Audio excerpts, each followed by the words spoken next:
Details చూద్దాం. AP assembly ఎన్నికలపై focus పెట్టిన వైసీపీ అధిష్టానం నియోజకవర్గాల్లో పార్టీని బలంగా నిలబెట్టేందుకు చర్యలు చేపడుతోంది. 2 వారాలుగా సిట్టింగ్ల చేర్పులు మార్పుల కసరత్తు పూర్తి చేసిన తాడేపల్లి క్యాంప్ కార్యాలయం 2వ జాబితాను విడుదల చేసింది. ఎమ్మెల్యేలపై వ్యతిరేకత, సామాజిక సమీకరణాలు, విపక్షం పొత్తును దృష్టిలో పెట్టుకుని ఇన్ఛార్జీల మార్పులు చేశారు వైసీపీ చీఫ్ జగన్. వైసీపీలో నియోజకవర్గ ఇన్ఛార్జీల 2వ జాబితా విడుదలైంది. 27 మందితో 2వ జాబితాను మంత్రి బొత్స సత్యనారాయణ ప్రకటించారు. సామాజిక సమీకరణాల ప్రకారం మార్పులు చేర్పులు చేసినట్లు చెప్పారు. పార్టీ కోసం పనిచేసిన వారికి తగిన ప్రాధాన్యం ఇస్తామన్నారు. అనంతపురం ఎంపీగా శంకరనారాయణ, హిందూపురం ఎంపీగా శాంతమ్మ, అరకు ఎంపీగా భాగ్యలక్ష్మిని ప్రకటించారు. పాయకరావుపేట ఎమ్మెల్యే గొల్లబాబురావుకు ప్రమోషన్ ఇస్తూ రాజ్యసభ ఎంపీ ఆఫర్ ఇచ్చారు. మరో 3 ఎంపీలకు అసెంబ్లీ నియోజకవర్గాల బాధ్యతలు అప్పగించింది వైసీపీ. ఇక తిరుపతి నుంచి భూమన కుమారుడు అభినయ్ రెడ్డి, చంద్రగిరి నుంచి చెవిరెడ్డి భాస్కర్ రెడ్డి కుమారుడు చెవిరెడ్డి మోహిత్ రెడ్డి పేర్లు ప్రకటించారు. మచిలీపట్నం నుంచి పేర్ని నాని కుమారుడు పేర్ని కృష్ణమూర్తి, రామచంద్రపురం నుంచి పిల్లి సుభాష్ కుమారుడు సూర్యప్రకాష్ పేరు ప్రకటించారు.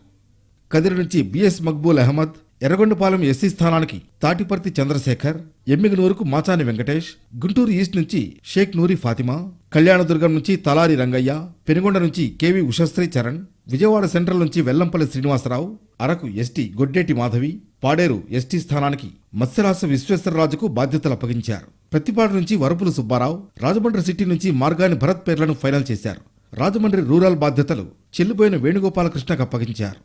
విజయవాడ వెస్ట్ నుంచి షేక్ ఆసిఫ్, రాజాం ఎస్సీ స్థానానికి డాక్టర్ తాలె రాజేష్, అనకాపల్లి నుంచి మలసాల భరత్ కుమార్, పాయకరావుపేట ఎస్సీ స్థానానికి కంబాల జోగులు, పి గన్నవరం ఎస్సీ స్థానానికి విప్పర్తి వేణుగోపాల్ పేరును ప్రకటించారు. ఇక పిఠాపురం నుంచి వంగా గీత, జగ్గంపేట నుంచి తోట నరసింహం, పోలవరం ఎస్టీ నుంచి తెల్లం రాజ్యలక్ష్మి పేర్లు ప్రకటించారు. సీటు ఇస్తేనే పార్టీలో ఉంటామని చెప్పేవాళ్లు పార్టీలో ఉండొద్దని స్పష్టంగా అధిష్టానం చెప్పిందన్నారు మంత్రి అమర్నాథ్. ఎమ్మెల్యే టికెట్ ఇవ్వని వారికి ప్రత్యామ్నాయం ఉంటుందని చెప్పారు. టికెట్లు రాని వాళ్లు పార్టీకి దూరంగా ఉండడం వల్ల పార్టీకి నష్టం లేదని తేల్చి చెప్పారు.